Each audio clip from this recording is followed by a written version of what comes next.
Madame, Monsieur, bonsoir et merci de votre fidélité à ITV ce 18 mars 2020. Nous autres civilisations savons maintenant que nous sommes tous mortels, c'est Paul Valéry, mais ça n'est pas encore le cas. Mais il y a urgence à nous reprogrammer, sinon nous irons vers des lendemains qui déchantent. Voici la colonne vertébrale du journal. Nous ne sommes pas immunisés contre la maladie, donc la preuve est faite que les services du ministère de la Santé communiquent tous les jours presque des cas positifs. Aujourd'hui, il y en a eu 5 malades supplémentaires.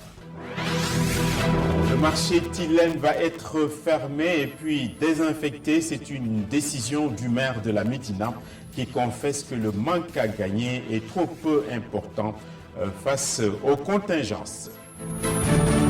Les imams et oulémas du Sénégal ont pris la décision de fermer les mosquées. Par voie de conséquence, les prières du vendredi sont arrêtées jusqu'à nouvelle date. La famille omarienne également est dans les mêmes dispositions. Elle va annuler momentanément les prières du vendredi ainsi que les invocations au Khadratoul Djouma.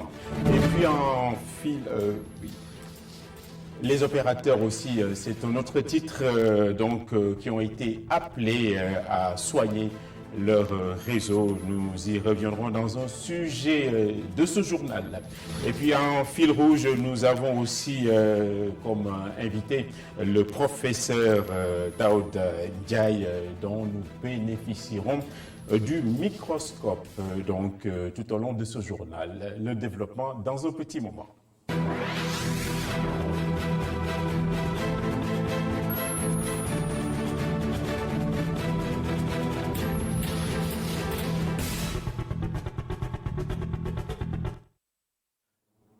Le sort s'acharne donc, 5 cas de plus de Covid-19 au Sénégal, détectés et testés positifs, c'est la comptabilité du jour. Et l'autre information, c'est la réquisition du hangar des pèlerins de l'aéroport de Dakar pour servir de site de mise en quarantaine. Voici les précisions du ministre de la Santé, c'était au micro de Mame Abdougueye Kassé. Sur 27 tests réalisés, 5 sont revenus positifs. Il s'agit de 3 cas importés, de 2 cas contacts déclarés positifs, respectivement un contact d'un des cas d'hier et un contact de notre cas, 5e cas, qui a en réalité réalisé énormément d'autres contacts. À ce jour, 26 cas ont été déclarés positifs, dont 2 guéris et 24 encore sous traitement. Et 34, encore sous traitement. La prise en charge des patients hospitalisés à Dakar et à Touba se déroule bien. Leur état de santé évolue favorablement. Le ministère de la Santé et de l'Action sociale rappelle l'importance du respect des mesures d'interdiction de manifestations ou rassemblements, notamment à l'occasion de baptêmes, de funérailles, de mariages, de cérémonies religieuses, etc. Conformément à l'arrêté numéro 00-77-82 du 13 mars 2020 pris par le ministère de l'Intérieur. Le ministère de la Santé et de l'Action sociale informe que le hangar des pèlerins de l'aéroport Léopold Sédar Senghor servira systématiquement de mise en quarantaine de toute personne ayant séjourné dans les 25 jours précédant son arrivée au Sénégal dans un pays touché par le Covid-19. Voilà. Bonjour ou bonsoir, mon professeur. Bonsoir. Voilà, la question simple, voire simpliste, qui va être posée aujourd'hui, c'est pourquoi y a-t-il autant de cas au Sénégal? Je pense que le nombre de cas est encore maîtrisable. Parce que, vu le nombre de personnes infestées et le nombre de personnes contacts, dans un pays où il y a la transmission et où l'importation est toujours de mise, parce que si j'ai bien suivi, hier, sur les 4, il y avait 3 importés. Aujourd'hui, ici également, je pense que sur les 4, Il y a eu 2 importés, je pense. Donc, même un cas important. Mais ce qu'il faudra espérer, c'est que cette dynamique de progression ne s'accélère pas, qu'on puisse voir les jours à venir une diminution du cas. Et vu la fermeture des aéroports, vu aujourd'hui que en tout cas les mosquées sont en train d'être fermées par rapport aux prières, vu que les rassemblements sont en train d'être également maîtrisés, j'espère que durant les prochains jours, le nombre de cas pourra s'amenuiser et être beaucoup moins important. C'est ça, on a parlé également de la chloroquine. C'est quoi exactement? La chloroquine est un antipaludique utilisé autant pour traiter le paludisme. Maintenant, la chloroquine a eu beaucoup de problèmes vers les années avant 2000, ce qui fait jusqu'en 2002, c'était la molécule utilisée pour le traitement du palud.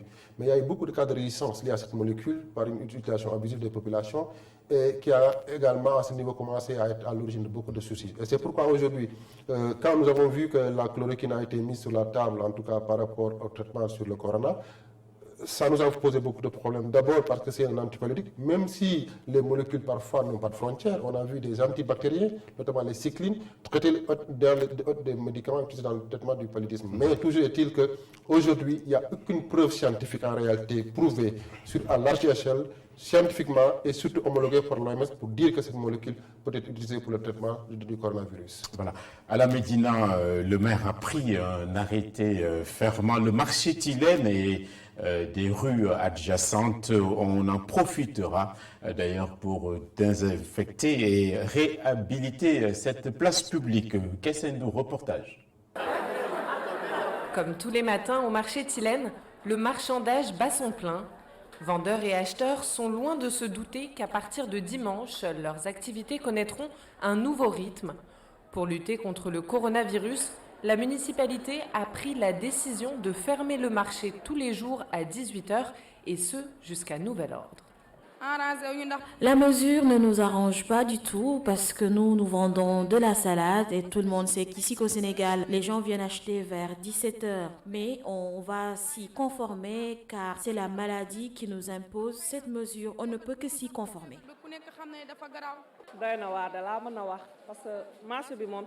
Comment faire? On n'a que le marché pour s'approvisionner. Mais bon, comme on dit, la santé n'a pas de prix et actuellement, c'est le coronavirus qui domine l'actualité. On va prendre nos dispositions.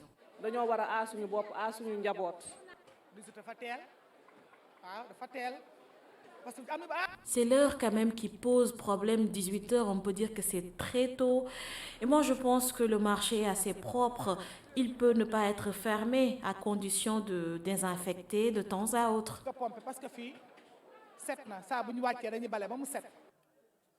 À la rue 18, en revanche, c'est une autre histoire. La rue a besoin d'être réfectionnée et l'arrêté de Bambafal exige que tous les commerçants déguerpissent les lieux pour une durée de 3 semaines. C'est vrai que ce n'est pas sûr de travailler dans cette zone avec toute cette insalubrité. Mais 3 semaines, c'est trop, surtout pour des gens qui doivent entretenir leur famille. Mais que faire? Parmi nous, il y a des gens qui comptent sur ce qu'ils vendent ici au niveau du marché pour pouvoir nourrir leur famille. Donc fermer cet endroit pendant 3 semaines, c'est trop long. Que vont-ils faire? Que vont-ils devenir? Monsieur le maire devrait penser à une alternative pour pallier à cette situation. Comme ça, ces gens pourront avoir quelque chose pour s'occuper en attendant que le marché s'ouvre de nouveau. Personne ne semble discuter ni les mesures de prévention prises au marché Tilène, ni l'assainissement de la rue 18. Ce que les commerçants trouvent regrettable, c'est que 24 heures après la décision de la mairie, aucun agent n'ait encore pris la peine de les en informer. Professeur, les marchés et les halles de Dakar et du Sénégal, c'est un réceptacle de bactéries et de beaucoup de germes qui sont diffusés par les êtres humains, mais également par les produits alimentaires. Qu'est-ce que vous pensez donc de la décision de la mairie là-bas à Tilène? Oui, probablement ils ont eu assez d'informations sur le plan sanitaire, sur le plan économique, mais surtout sur le plan sanitaire. Les risques d'abord liés probablement à ce marché. Parce que toute zone où il y a l'insalubrité, où on ne peut pas contrôler en réalité le problème d'hygiène entre les individus, et où l'échange entre les personnes en termes de monnaie, en termes de produits, risque d'être une source de contamination, c'est important quand même d'en venir à des solutions stratégiques et en réalité assez draconiennes. Mais je dois également rappeler que dans des périodes de crise également sanitaires comme celle-là, il y a des lieux qui sont relativement protégés pour une formularité, notamment les pharmacies, mais également les marchés. Mais si les autorités ont évalué les risques de propagation à part de ces marchés, parce que malheureusement dans nos marchés, le problème de salubrité se pose. Et maintenant, vouloir ouvrir un marché pour créer une source d'infection, une source de contamination où il y a beaucoup de pathogènes qui circulent, poserait des problèmes. Mais probablement à côté de ces marchés-là, il y a d'autres marchés au niveau desquels les populations pourraient aller se ravitailler et ça pourrait expliquer ça. Mais quand même, j'ose espérer que des études ont été faites pour voir qu'est-ce qu'il en est réellement de ces risques et évaluer les conséquences sur le plan de l'avitaillement en nourriture des populations. Parce que, comme je l'ai dit, la santé et la nourriture sont des choses qui doivent être protégées dans des circonstances pareilles. Mais nous ne pouvons pas trop nous aventurer parce que nous n'avons pas tous les éléments techniques. S'il y a en tout cas tous les lieux où il y a des risques de transmission, l'idéal c'est de bloquer la transmission. Très bien. Les communes donc sont très engagées et des actions de proximité ont été initiées auprès des résidents à Yoff pour porter la bonne parole. Cheikh Hassan Fall et Augustin Manda. 27 millions de francs CFA et une matinée entière de sensibilisation. Voilà la première démarche adoptée par la mairie de Yoff pour lutter contre la Covid-19. Une matinée durant laquelle ils auront sillonné les artères de la commune pour sensibiliser les Yoffois, surtout les maîtres coraniques. Ça, c'est un budget de 27 millions qu'on a dégagé dans un premier temps. Parce que les 27 millions, donc il y a un matériel de nettoiement, il y a aussi des produits de désinfection et donc des balais et tout ça pour permettre aux daras, aux grandes mosquées, aux mosquées de nettoyer régulièrement. Et au niveau de Yoff, on a recensé 10 daras. On a demandé aux Serinda de fixer les enfants au niveau donc, des maisons, de leur préparer la unité là-bas pour que les enfants ne puissent pas propager donc, la maladie. Une initiative fortement saluée par les dignitaires lébous réunis autour du Frey qui fait office d'autorité administrative dans la communauté. Le président du regroupement a profité même de l'occasion pour demander aux imams de prêcher pour la diminution des salutations lors de certains rassemblements, comme les funérailles. Les médecins nous recommandent d'éviter les attroupements, d'éviter de serrer les mains. Et nous, dans nos habitudes, lorsqu'il y a un décès, après l'enterrement, nous revenons ici et tout le monde passe pour serrer la main pour donner les condoléances. Ça, ce n'est pas vraiment recommandé par rapport à la maladie. Il faudrait aussi que les imams nous aident à réglementer cette histoire de condoléances pour qu'on évite, à travers les condoléances, de se transmettre des maladies. Un appel bien reçu par l'adjoint à l'imam Ratib de Yoff qui, lui, de son côté, exhorte les populations au respect des recommandations données par les médecins. Les experts dans le domaine ont donné des recommandations, mais si les gens ne les suivent pas, nous avons peur que le pire arrive. Nous devons écouter ce que les médecins préconisent et nous prémunir avant de penser à prier.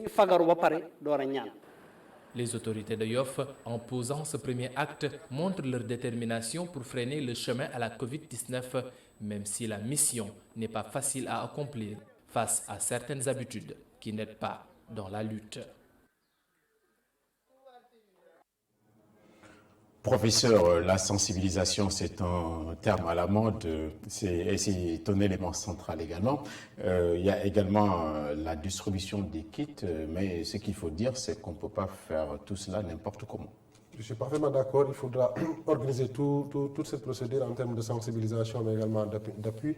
Mais ce qu'il faudra également saluer, c'est aujourd'hui que tous les Sénégalais se sont levés comme un seul homme. Financiers, ceux qui ont les moyens, ceux qui n'en ont pas et qui ont un outil, vous les journalistes de la presse, les musiciens, les enseignants, on l'a vu, partout au niveau de ces pays, les gens se sont levés et accompagnés en tout cas la lutte vers l'élimination de l'extinction de ce coronavirus. Mais ce qui est important, c'est qu'on comprenne également que la sensibilisation est un outil d'entraînement extrêmement important du maillot, mais il faudra l'organiser. Très bien. Et dans la ville sainte de Touba, les campagnes de sensibilisation ont été renforcées. Tout le monde s'y met donc, dont les leaders politiques. Moustapha Cissé Lo, par exemple, a octroyé des kits sanitaires destinés à la grande mosquée Gorondaklo. Lutte contre le coronavirus à Touba.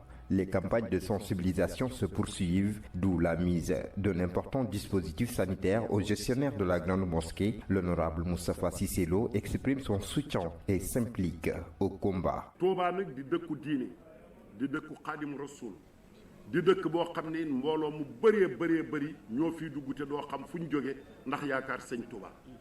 Touba est une ville qui a un fort taux démographique, mais également une cité qui reçoit toujours des visiteurs, car nous sommes dans une ville attirante. Donc avec l'existence du virus, il faut que les mesures préventives soient respectées, raison pour laquelle j'ai apporté mon soutien et unis, nous vaincrons le coronavirus. Mu digal ñun ñëpp kenn ku ci ne la nga man la tolloog sa doole nga jàpp ko ci liggéey mu mel ne tawat ji nag pour ñu daw ko ak xeex ak moom ak cet da cee am solo. Un geste hautement magnifié par Serigne Abdou Lahad Bousso Makhtar, qui invite d'ailleurs aux bonnes volontés et politiques à déployer les gros moyens. dañuy wax ne musiba bu mu la sori mukk ba nga jàpp ne doo ci bokk del ñaan yàlla rek bañ ca bokk xéewal it bu mu la jege mukk ba nga jàpp ne ca nga bokk del ñaan yàlla di ci bokk rek. Le Covid-19 est un ennemi redoutable, donc avant que Touba soit déclaré positif, nous étions sur le qui-vive. Donc je peux dire que vos dons ne font que renforcer notre dispositif. ne lu ne mën naa am bi yàlla dogalee ñu dëkk ko ci réew mi woowaat nañ leen sensibiliser waat leen bi mu duggee ci biir dëkk bi rawatina. Après un tour à la grande mosquée de Touba, le premier vice-président à l'Assemblée nationale s'est aussi rendu dans les différents commissariats de police et brigades de la gendarmerie pour leur offrir des kits sanitaires. Gare routière des Beaux Maraîchers, chacun semble être sur ses gardes là-bas également. Il s'agit d'un site ultra névralgique qui fonctionne 24 heures sur 24 avec des flux important de personnes sur place. Un comité de veille a été installé ainsi que nous le dit Oumar Khan. 15 000 personnes entrent et sortent d'ici tous les jours. Un flux important qui peut s'avérer dangereux à l'heure du coronavirus où les rassemblements sont à éviter. Mais ici, les responsables ont pris les devants. Un comité de veille pour sensibiliser les usagers de la gare est en place. Comme la gare, il y a beaucoup de secteurs d'activité qui tournent autour de la gare. Il y a les commerces, il y a les services, il y a les restaurants, il y a un service de nettoiement, un service de sécurité, il y a le service chargé de la manutention. Donc tous ces acteurs ont été représentés dans ce comité pour vraiment sensibiliser et se préparer contre le coronavirus. Des lave-mains ont été installés un peu partout à l'entrée et à l'intérieur de la gare et le service de nettoiement renforcé, une mesure que ces usagers magnifient. Nous saluons vraiment ces initiatives parce que la propreté est un devoir et cela doit continuer même après le coronavirus.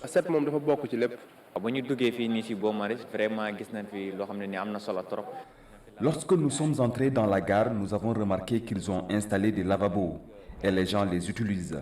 En plus, ils nettoient bien les toilettes. Nous saluons tout cela. Et moi, je me dis que même après le coronavirus, ces mesures doivent continuer. Le lavage des mains n'est pas obligatoire, ni à l'entrée, ni à l'intérieur, mais les responsables de la gare des Beaux Maraîchers comptent aller plus loin en installant des caméras thermiques pour mesurer la température des usagers à l'entrée. On a acheté des thermoflash pour prendre la température des usagers. Et aussi, on a des caméras thermiques qui en même temps seront placées quelque part dans des endroits bien précis dans la gare pour pouvoir évaluer la température des personnes. Un dispositif important de prévention qui rassure si l'on sait la vitesse à laquelle le coronavirus peut se propager. On va continuer à parler des gares routières. C'est une sorte de frontière, on peut le dire comme ça. Donc sur place, il faudra une vigilance accrue. Accrue, vraiment, véritablement accrue, parce que ce sont des points, non seulement des points de rassemblement, parce que les gens doivent voyager, ils vont se rassembler là-bas, mais surtout ce sont des points d'entrée ou de sortie, que ce soit d'une région à une autre, d'un pays à un autre. Donc c'est extrêmement important ces dispositifs, parce que ça va permettre d'enrayer, d'endiguer un peu la progression rapide de ce fléau. Et je demanderai solennellement que cela puisse être réduit dans les autres gares routières, parce que ce sera extrêmement important pour lutter contre la pandémie. J'ajouterai même qu'il faudra que les responsables aillent plus loin. Ça veut dire quoi? Que les bus ou les véhicules servant au transport des individus puissent être désinfectés. Il y a des moyens très simples. Leur demander d'utiliser de l'eau savonneuse très souvent entre deux points de collecte et des points de dépôt, ce n'est pas possible. Mais aujourd'hui, on peut mettre dans des flacons de l'eau javelisée à l'hypochlorite de sodium et pulvériser le véhicule en 5 minutes. Tout le véhicule est désinfecté et les passagers vont rentrer et vaquer à leurs occupations. Donc nous félicitons, mais nous demandons qu'ils aillent beaucoup plus loin et qu'ils maintiennent cette dynamique au-delà, ils l'ont dit, du corona, pour que quand même des problèmes de maladies infectieuses émergentes ne se posent plus. On a vu également les thermoflash à la gare. N'importe qui peut les utiliser. Oui, il faudra par contre être très vigilant. Il faudra vérifier que ces thermoflash sont des thermoflash de qualité, sont des thermoflash calibrés, parce qu'on voit aujourd'hui toutes sortes de produits. Donc je leur proposerai de vérifier avec les services compétents des spécialistes si ces thermoflash ont été bien calibrés et qu'également au fur des jours, que ces mêmes thermoflash fassent l'objet d'un calibrage. Sinon, ça ne servira absolument à rien du tout. Oui, c'est ça. Et comment entretenir les lave-mains qu'on a vus tout à l'heure? Parce qu'également, c'est un dépôt de microbes et de germes. C'est extrêmement important. Parfois, il faudra éviter qu'en voulant se protéger, on dépose du germe là-dessus.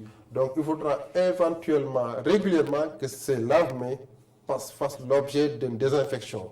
C'est-à-dire qu'on nettoie, surtout parce qu'aujourd'hui, il y a l'eau savonneuse, mais un produit efficace est l'eau javelisée. Ça permettra également de tout tuer, mais qu'on soit prudent pour que ces lave-mains ne soient pas également source d'infection. Parce qu'aujourd'hui, c'est en train d'être reproduit. On félicite et on encourage.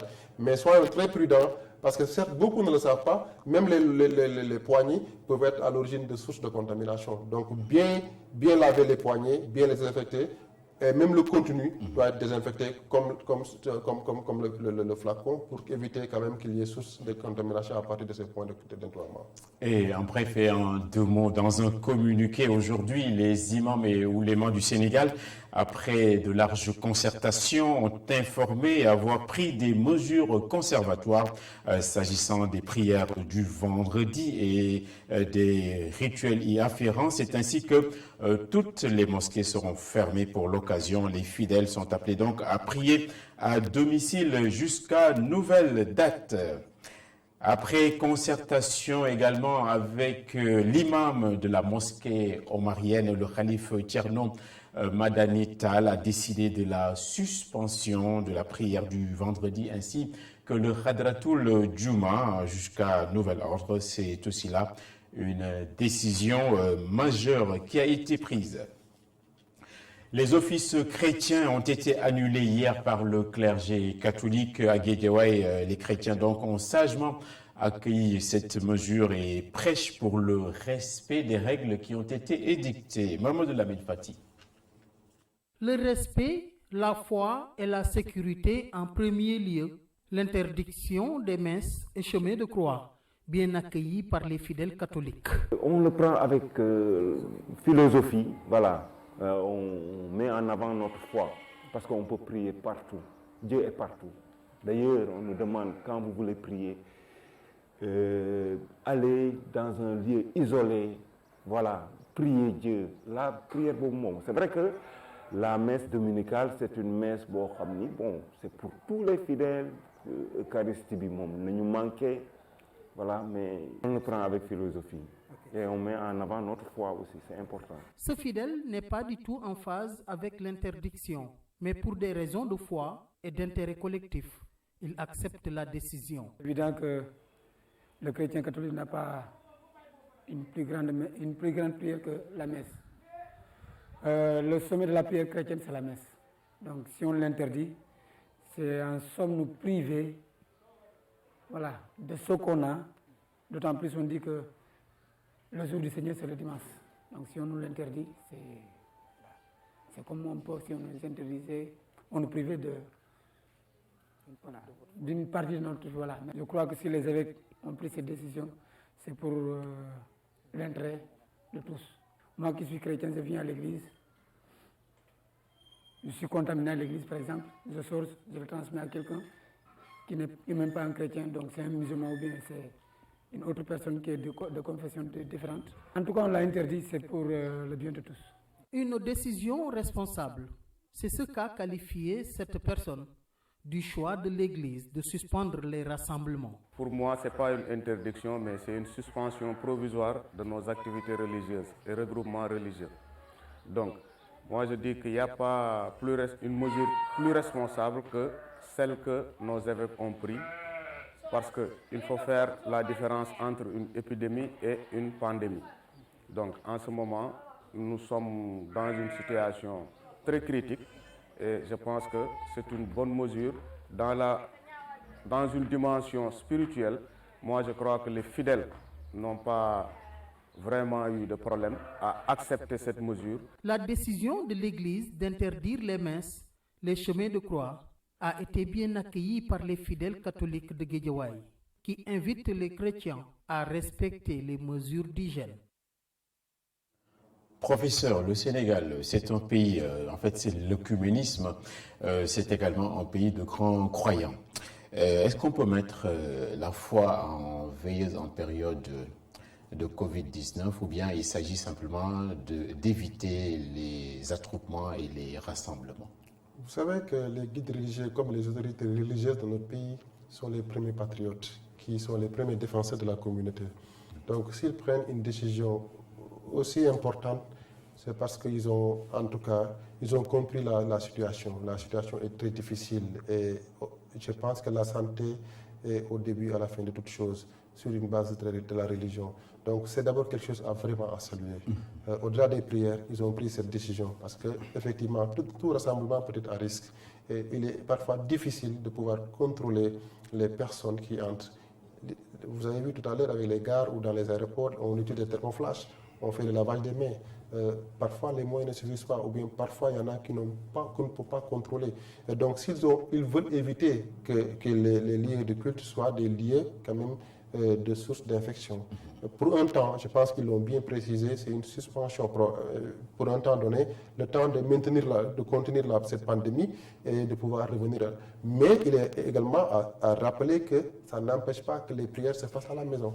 Donc ça également, c'est une autre façon de dire la religion continue, nos activités religieuses continuent et on va continuer également à protéger la population. Une pierre deux coups, c'est quelque chose à saluer et à remercier. Et en temps de crise sanitaire, nous ne voulons pas qu'il y ait d'oiseaux sur la ligne téléphonique. C'est ainsi que les opérateurs de téléphonie ont été enjoints à participer techniquement à l'effort de lutte globale en soignant leur réseau avec une meilleure qualité de service. L'ARTP a réuni Orange, Free ainsi qu'Expresso. Le directeur général de l'ARTP répond au micro de Ousmane Gueye. Le secteur du numérique, avec les soldats du numérique, à la tête desquels se trouvent les directeurs généraux, sont venus répondre à notre appel pour essayer d'avoir une approche mutualisée, une approche consolidée face aux besoins du ministère de la Santé que nous avons eu hier, nous avons eu ce matin, qui nous a exprimé ses besoins. Donc l'idée, c'est de répondre de façon efficace afin que nous puissions ensemble répondre de façon pragmatique et efficace aux besoins de la nation face à cette crise pandémique d'ordre mondial. Donc, nous avons fait une réunion, un comité technique a été mis en place. Ce comité technique nous fera des propositions par rapport d'abord aux besoins du secteur et par rapport également aux besoins du ministère de la Santé. Les opérateurs se sont engagés de façon formelle à accompagner le ministère dans le cadre de cette crise sanitaire. Les mesures d'abord, elles sont d'ordre technique. Les mesures, ce sera d'abord la disponibilité d'une bonne qualité de service, ce sera faire de sorte que le réseau ne tombe pas, d'autant plus qu'on sera forcément à faire du télétravail.